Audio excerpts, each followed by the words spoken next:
할렐루야. 하나님의 선하신 뜻이 우리 삶 가운데 함께 하시고 주의 은혜로 우리 가운데 역사하시기를 소원합니다. 우리 지난주에 이어서 우리 11장에 있는 말씀을 나누십니다. 11장의 말씀의 내용은 하나님께서 세우신 이 두 증인이 마지막 때에 하나님의 말씀을 증거하는 그런 내용을 담고 있습니다. 이제 그 말씀 앞에서 하나님께서 이 사도 요한에게 갈대와 같은 지팡이를 주시면서 이제 성전을 청량하라 이렇게 말씀하는 내용이 1절과 2절에 기록되어 있죠.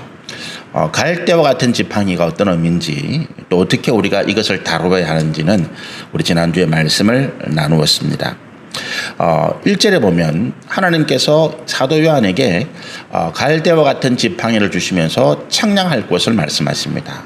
어떻게 어디를 청량하라고 하시는가 하면 1절 하반절의 말씀을 보면 하나님의 성전과 제단과 그 안에서 경배하는 자들을 청량하라 이렇게 말씀하십니다.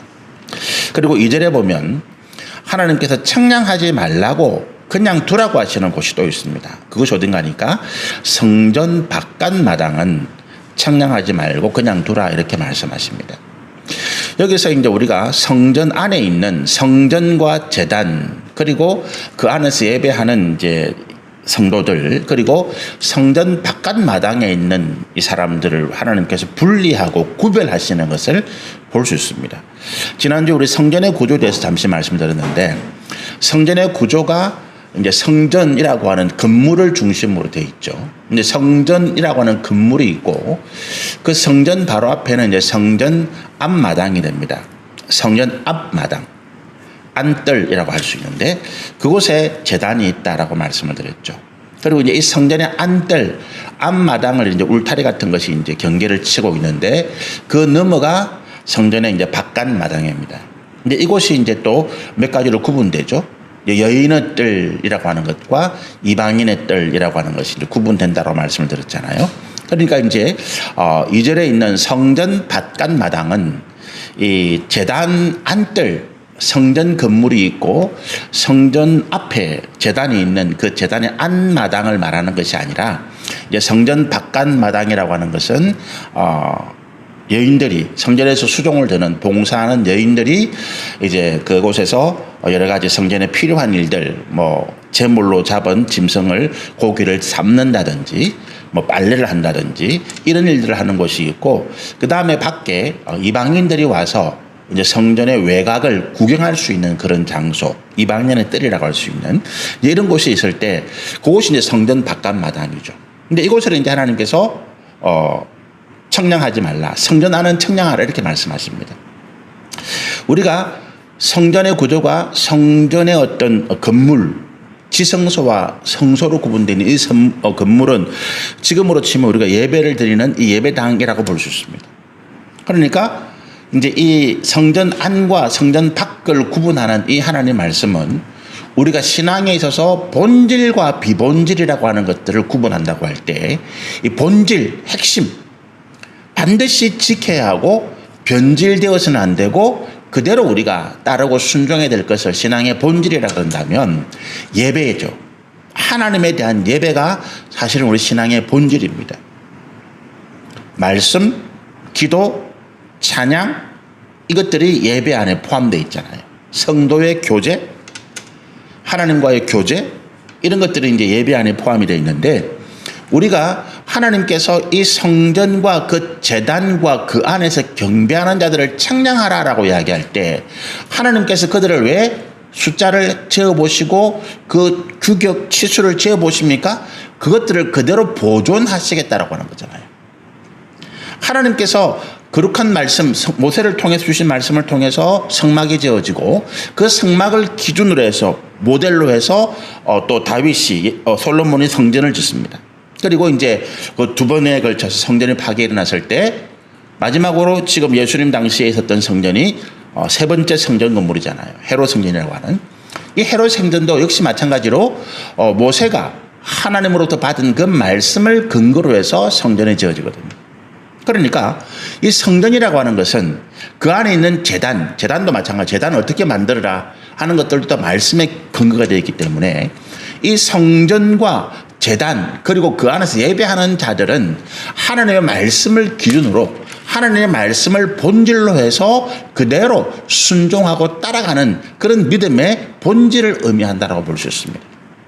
그러니까 하나님은 이 세상이 어떻게 변해도 어떤 핍박과 어떤 환난과 어떤 고통과 어떤 고난이 우리에게 닥친다라고 해도 우리가 이 신앙의 본질이라고 하는 예배는 허투루서는 안 된다라고 하는 것을 말씀해 주시는 거죠. 우리가 이 요한계시록이 시대적인 배경이 되고 있는 것이 로마 시대의 박해라고 하는 300년 동안 박해가 있었잖아요. 그죠? 300년 동안 박해가 있었는데도 불구하고 그 예배의 본질은 허털어지지 않았다라고 하는 거예요. 성전이라고 하는 건물 안에서 드리는 예배가 아니라 예배는 우리가 하나님을 임재하는 하나님을 사랑하고 하나님에 대한 믿음을 고백하고 거룩한 성도들이 모여서 하나님의 이름으로 함께 모인 그곳이 예배의 장소거든요. 예루살렘에 지금도 성전 건물이 있습니다. 예루살렘에 지금도 그 성전 옛날 터전이 있어요. 그런데 그곳이 지금 예배의 중심지가 아니에요. 그곳에 가보면 저는 가보진 않았습니다만은 방송이나 사진이나 이런 걸 보면 그곳에 예루살렘 성전에 있던 그 터에 지금은 이슬람 사원이 떡하니 자리를 잡고 있어요. 이슬람 3대 성지 가운데 하나가 예루살렘입니다. 거기에 황금돔 사원이라고 하는 것이 떡하니 자리 잡고 있다고요. 그런데 하나님의 성전이 있던 곳, 솔로몬이 세우고 스룹바벨이 세우고 헤롯이 세웠던 그 성전이 있던 자리에 성전은 없어지고 그 터에 우상을 섬기는 이방의 신전이 있다라고 할 때 그게 어떤 의미겠습니까? 이제는 더 이상 그런 지리적인 또는 우리 눈에 보이는 형식적인 성전이 아니라 우리 하나님께서 말씀하신 우리 가운데 말씀하신 우리 몸이 하나님의 성전이라고 하는 거예요. 그리고 우리가 함께 하나님을 믿는 예수 그리스도를 구주로 믿어서 하나님의 거룩한 백성이 된 우리가 함께 모여서 예배하는 곳이 곧 하나님이 임하시는 거룩한 성전이라고 하는 것입니다. 그 의미가 오늘 말씀 가운데 있는 것이죠.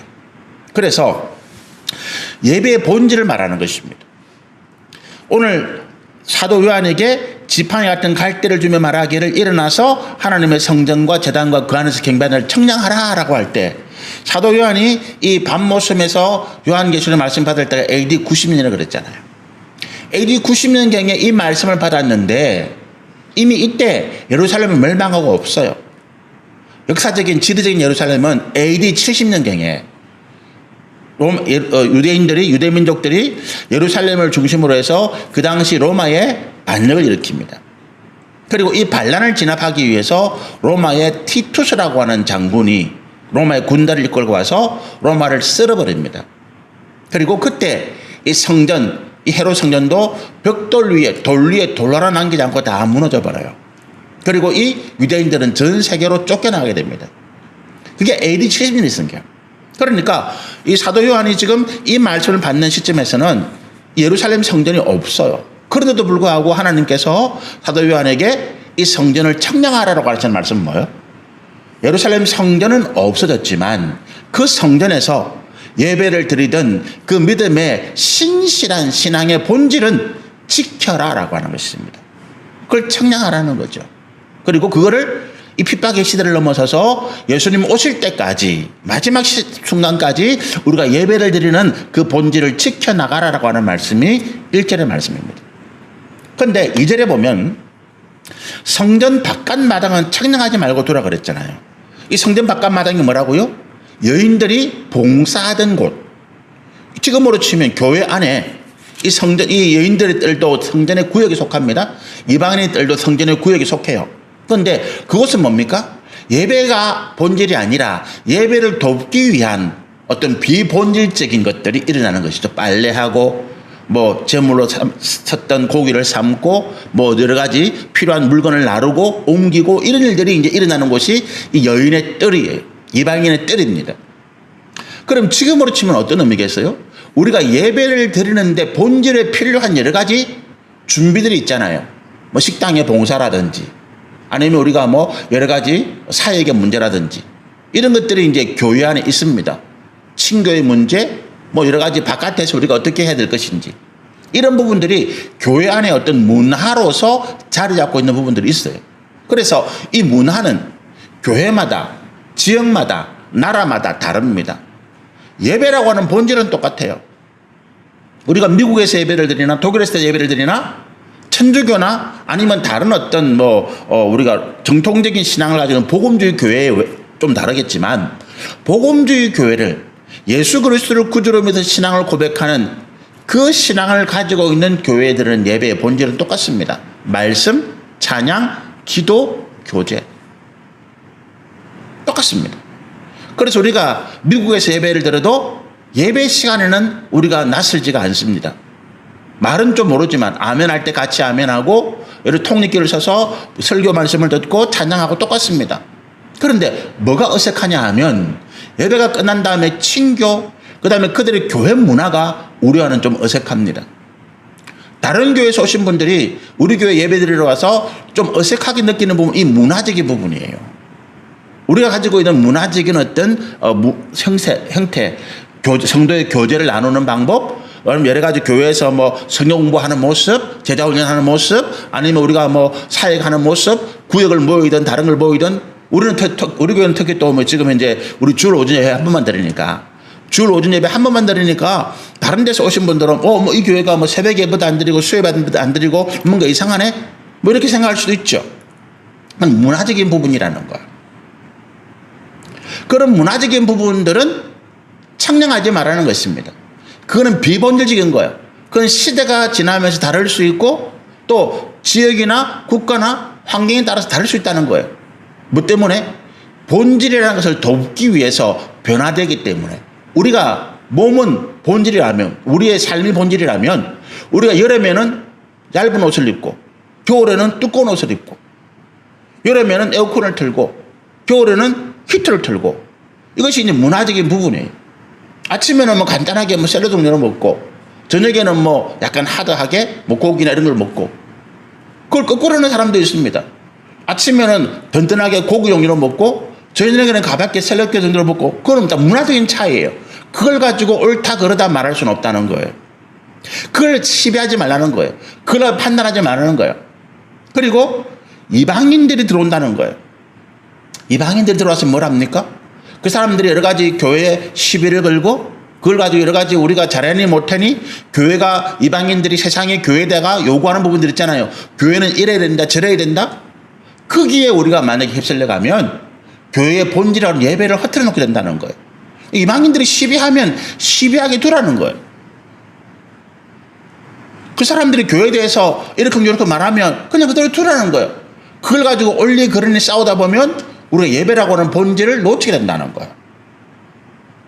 그걸 말씀하시는 것입니다. 그래서 이절에 보면 청량하지 말고 그냥 두라. 성전 바깥마당 말씀드린 것처럼 문화적인 것 또는 이방인들 세상 사람들이 교회에 대해서 시비를 걸고 이러쿵저러쿵 여러 가지 이야기를 하는 것들 그럼 교회가 그 사람들에게 전도해야 되니까 그 사람들의 관계를 좋게 하기 위해서 그 사람들이 말하는 대로 뭔가를 고쳐주고 바꿔주는 건 안 된다는 거예요. 예배의 본질은 바꾸지 말라는 거예요. 문화적인 것은 그렇게 할 수 있지만 본질은 바꾸지 말라는 것입니다. 자, 그렇게 하는데 그 기간은 언제라고요? 42달이라는 거예요. 그들이 와서 성전을 짓밟기도 한다는 것입니다. 여러분 우리가 코로나 시대에 예를 들어서 2년 동안 우리가 예배에 대해서 제약을 받았잖아요. 그럼에도 불구하고 우리는 예배의 본질이라는 걸 흐트리지 않는다는 거죠. 그 이후로 여러 가지 교회 환경이 많이 바뀌었습니다. 코로나 시대 이후에 우리가 교회의 여러 가지 문화와 환경들이 굉장히 많이 바뀌었어요. 그 이전처럼 돌아가기는 쉽지 않을 것입니다. 그런데 그걸 가지고 시비하지 말라는 거예요. 그 이전으로 돌아가야 된다. 그게 본질이 아닌 것입니다. 이 이후에는 어떻게 또 바뀔지 몰라요.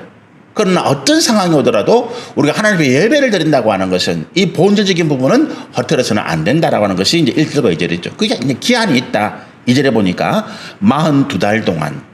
이 42달이 뭡니까? 연으로 치면 3년 6개월이죠. 42달이니까. 3년 6개월. 우리가 하나님께서 이 이제 7이라는 숫자가 계속 반복되잖아요. 요한계시록에. 우리가 7년이라고 하는 것이 하나님께서 어떤 세상을 심판하시는 한 기간이라고 상징적인 숫자로 보는 것입니다. 7년 대환란 뭐 이런 이야기 있으니까 7이라는 숫자가 하나님께서 어떤 일정한 기간 뭔가를 역사하실 때 창조에서 7일이고 그죠? 하나님께서 세상을 심판하시던 7년 이렇게 말씀하시는데 그 7년이라는 그 기간이 한 기간이라 본다면 3년 6개월은 그 기간의 절반이죠. 절반.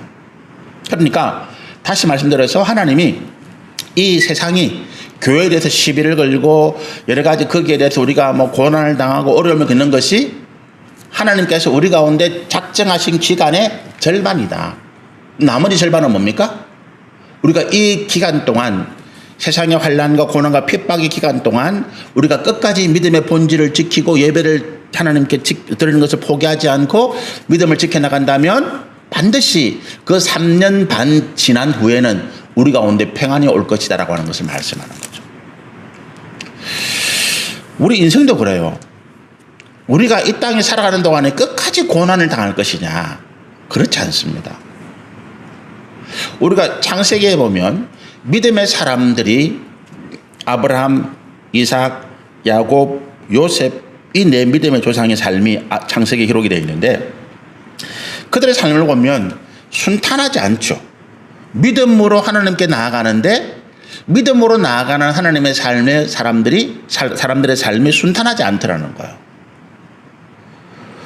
그런데 마지막 모습을 보면 하나님께서 그 삶들을 어떻게 구체적으로 기록하지 않아요.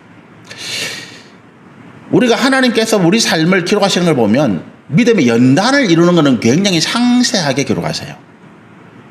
그리고 믿음의 연단을 이루고 하나님께서 우리 가운데 평안과 상급과 영광을 주실 때는 그걸 거의 생략해요. 아브라함이 175세를 살아요. 성경에 보면. 그런데 75세의 부름을 받아가지고 100년을 살잖아요. 믿음 안에서 100년을 살아가는데 그가 굉장히 고생하는 모습이 많이 나와요. 애굽에 갔다가 흉년 들고 왔다 갔다 뭐 이런. 요셉 마찬가지죠.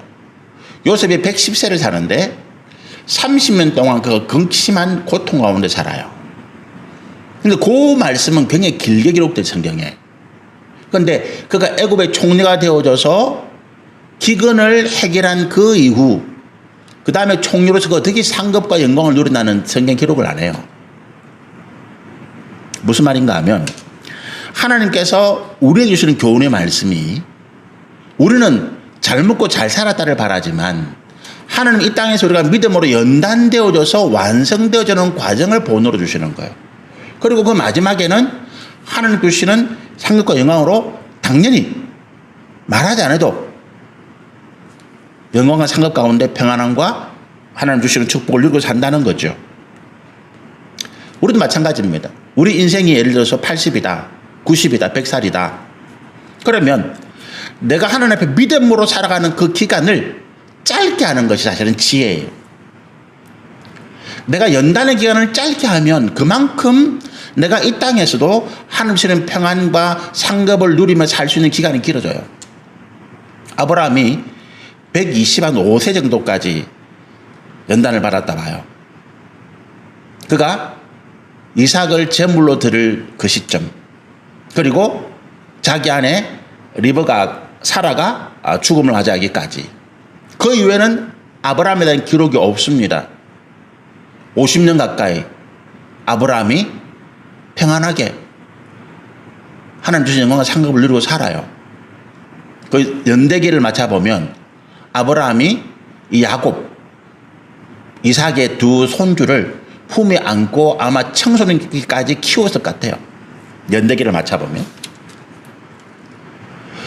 하나님께서 우리 가운데 3년 반 동안 42달이죠. 42달 동안 우리 성전을 짓밟히는 극심한 핍박과 고난 가운데서 우리가 예배를 드리고 인내하고 믿음을 지키는 이 삶을 연단을 살게 하시다가 그 나머지 3년 반은 세상에는 고난과 환난과 고통이 여전히 진행되는데 우리 삶에는 뭐라고요? 은혜와 평강이 있더라는 거예요. 교회에 우리 믿음의 은혜와 평강이 있더라는 거예요. 그게 1절과 2절이 말씀하고 있습니다. 그 다음에 3절부터 이제 그럼 하나님께서 이제 교회가 핍박을 당하는 동안에 우리가 핍박을 당하는 동안에 하나님은 뭘 하시느냐? 3절부터 그 말씀이 기록되어 있습니다. 3절 보시니까 내가 나의 두 증인에게 권세를 주리니 그들이 굵은 베옷을 입고 1260일을 예언하리라. 여기 1260일도 뭡니까? 역시 42달 3년 6개월이에요. 한 달을 30일로 치면 1260일이 3년 6개월이 됩니다. 42달.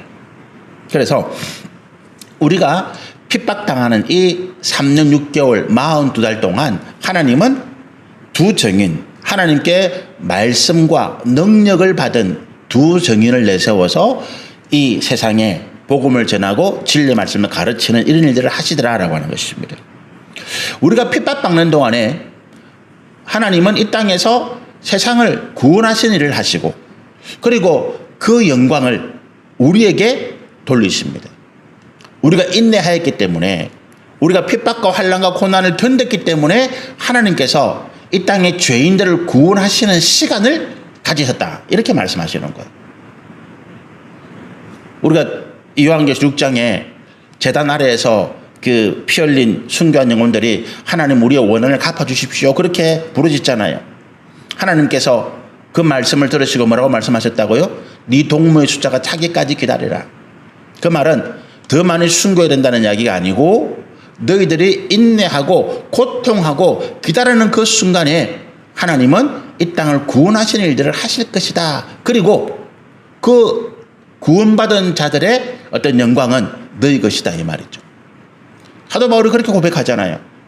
내가 하나님 나라에서 멸류관을 받을 것인데 그 멸류관이 바로 내가 전도하고 내가 세례주고 내가 예수의 복음으로 구원을 하나님의 구원을 받게 한 너희들이 바로 내 영광의 멸류관이다 이런 표현을 쓰거든요.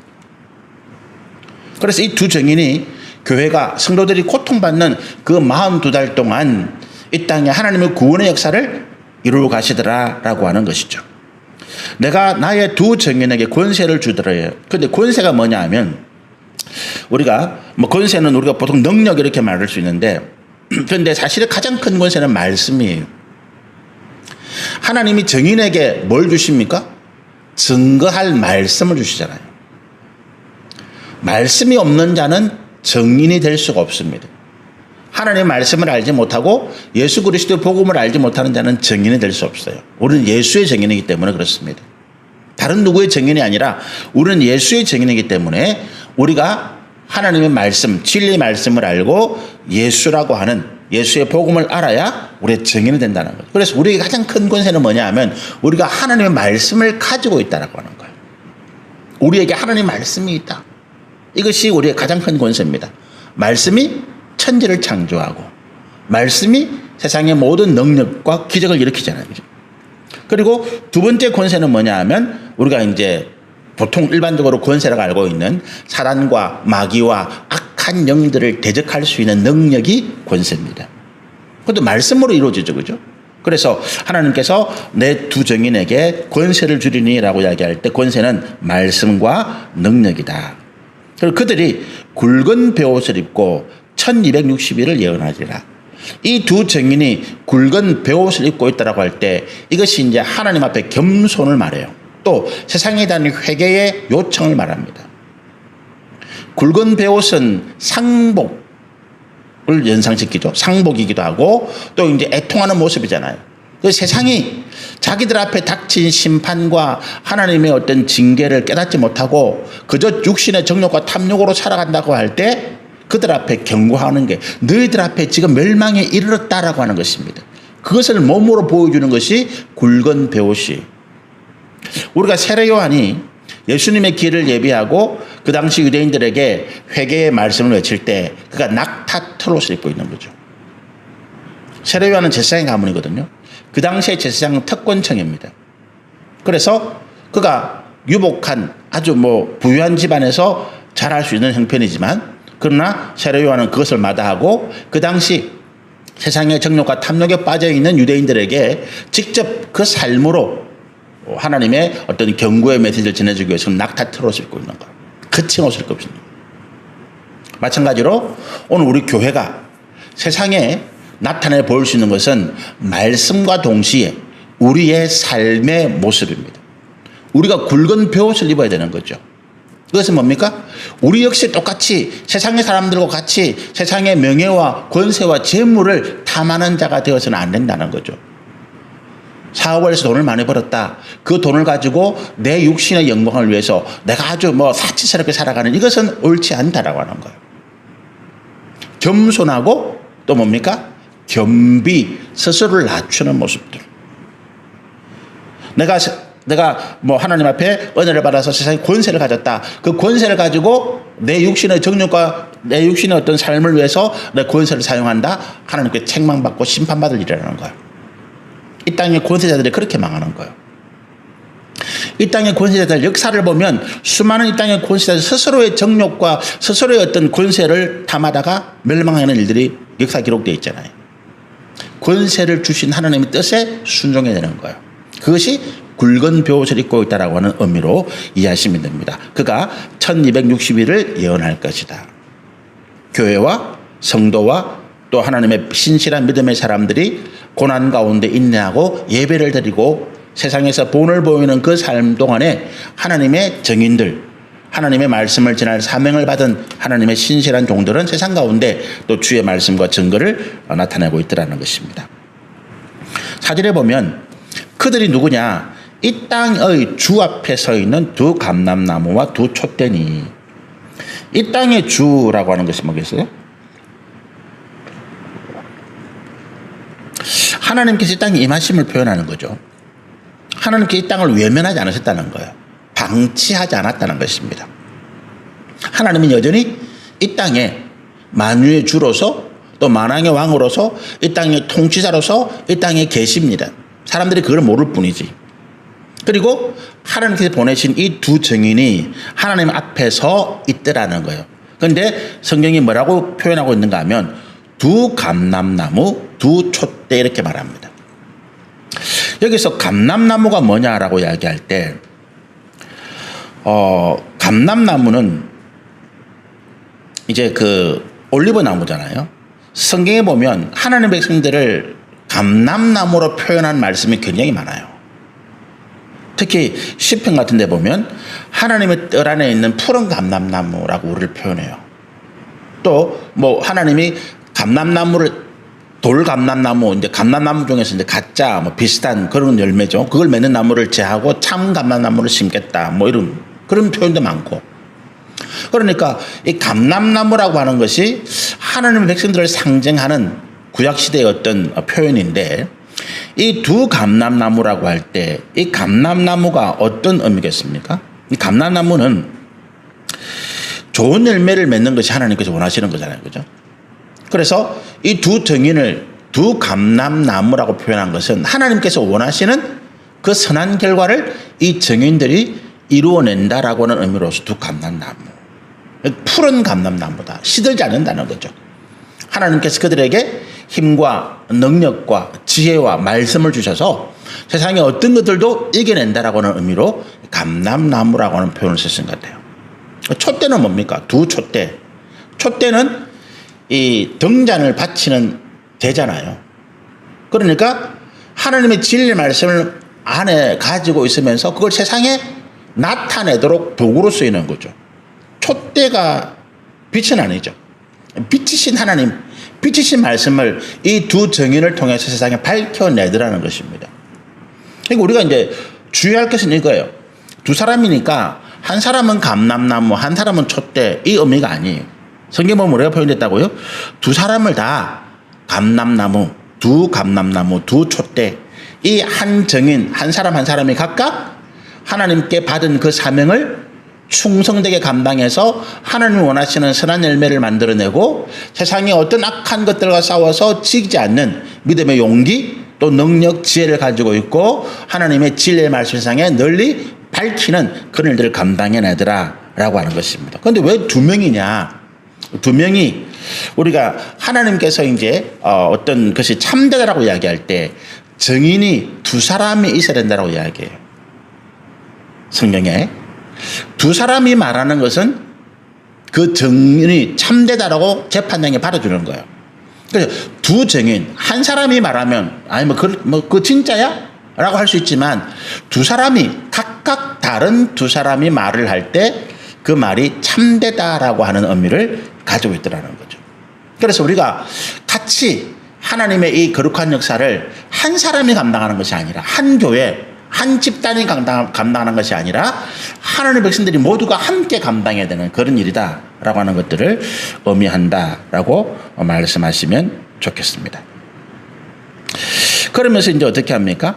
5절과 6절에 보면 만일 누구든지 그들을 해하고자 하면 그들의 입에서 불이 나와서 그들의 원수를 삼켜버릴 것이고 누구든지 그들을 해하고자 하면 반드시 그와 같이 죽임을 당하리라. 또 6절에 보면 그들이 권능을 가지고 하늘을 닫아 그 예언을 하는 날 동안 비가 오지 못하게 하고 또 권능을 가지고 물을 피로 변하게 하고 아무 때든지 원하는 대로 여러 가지 재앙으로 땅을 치리로다. 이렇게 이야기합니다. 근데 요게 이제 5절과 6절은 이 두 증인이 이 땅에서 나타내는 하나님의 역사, 사단과 마귀가 또 악한 영들이 하나님의 말씀을 회방하고 이 두 증인의 사역을 방해하려고 할 때 그들이 하나님께 주신 능력을 가지고 어떻게 대응하고 대적하고 싸울 것인가를 보여주시는 말씀인데 이 두 5절과 6절의 말씀 보면 우리가 구약시대에 두 사람이 생각이 나죠. 그 사람이 모세와 엘리야라고 하는 거예요. 5절에 보면 만일 누구든지 그들을 해하고자 하면 그들의 입에서 불이 나와서 그들의 원수를 삼켜버릴 것이요 누구든지 그들을 해하고자 하면 반드시 그와 같이 죽임을 당하리라. 그리고 6절에 보면 그들이 권능을 가지고 하늘을 닫아 그 예언을 하는 동안 비가 오지 못하게 하고 이게 뭡니까? 이게 엘리야가 보여준 능력 사역의 모습이에요.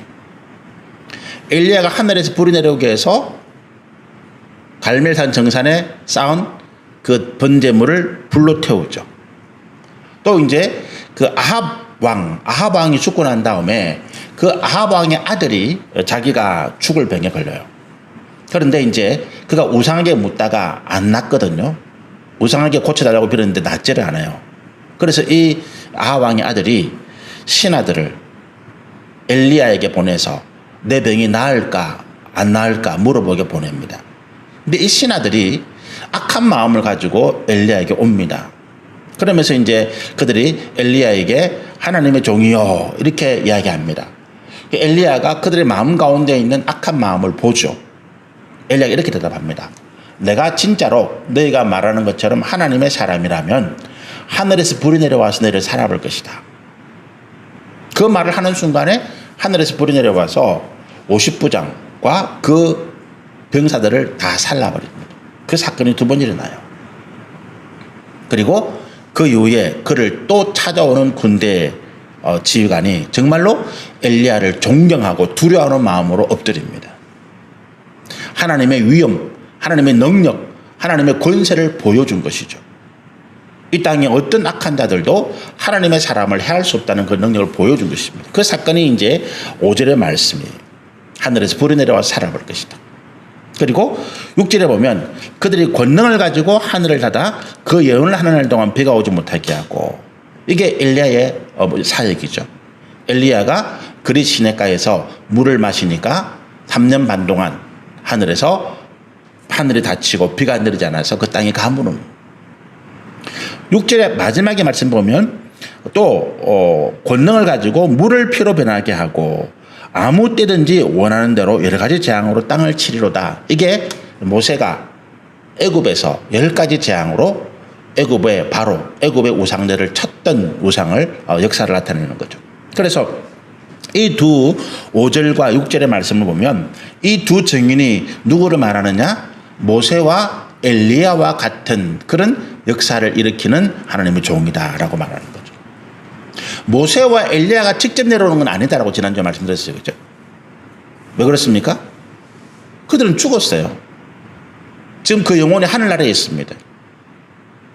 하나님께서 그들을 다시 사용하지 않습니다. 이 땅에 하나님의 앞에 대한 하나님에 대한 충성과 순종과 믿음을 가지고 주의를 감당하는 자에게는 누구든지 이런 역사가 일어난다라고 하는 거죠. 저와 여러분에게도 우리가 하나님에 대한 믿음을 가지고 순종하고 충성하는 마음을 가지고 주의 복음을 전하고 진리의 말씀을 가지고 가르치고 하나님의 믿음의 말씀을 살아갈 때 이 땅에 어떤 것들도 우리를 해하지 못한다는 거예요. 우리를 해하려고 하는 자는 하늘에서 불이 내려와서 그들을 태워버릴 것이고, 이 땅에 우리가 하나님의 거룩한 역사를 일으켜서 이 땅의 모든 우상을 섬기는 자들을 하나님 앞에 심판받게 할 권세를 가지고 있더라고 하는 것입니다. 여러분, 우리가 예수를 전하는 이것 자체가 권세라 그랬잖아요. 우리가 예수의 복음을 전할 때 그 복음을 듣고 믿음으로 회개하는 자들은 구원받는 거예요. 그리고 우리가 복음을 전하는 그 현장에서 그들이 복음을 거부하고 예수의 이름을 모욕한다고 할 때 그들은 이미 지옥의 형벌을 받은 거죠. 그 자체가 이미 우리에게 주신 권세입니다. 우리에게 그들을 심판할 수도 있고 그들에게 생명을 부여할 수도 있는 권세가 우리 가운데 있는 거예요. 하늘에서 불이 내려와서 그들을 죽이는 것만이 죽이는 것이 아니라 그들이 예수의 복음을 거절할 때, 우리가 복음을 전하는 그 복음을 거절할 때 그들은 이미 하나님의 영원한 심판 가운데 들어가게 된 것입니다. 그래서 우리 이제 1절, 6절의 말씀은 하나님께서 이 땅에 두 가지 말씀을 하시잖아요. 하나는 이 땅에 하나님께서 그 교회와 성도와 또 신실한 믿음의 백성들에게 고난과 환난과 핍박이 있을 것이라고 말씀하시면서 그건 어떻게 하라고요?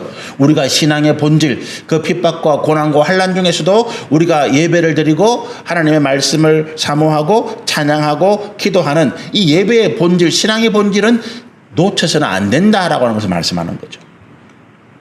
로마의 300년 핍박 동안에 로마의 카타콤베라고 하는 그 공동묘지 지하에서 예배를 드린 것처럼 우리가 어떤 상황, 어떤 환경에서도 하나님의 예배의 본질은 잊어서는 안 된다. 포기해서는 안 된다. 그리고 하나님께서 우리를 지켜주실 것이다. 청량, 하나님께 다 세워보고 계시니까.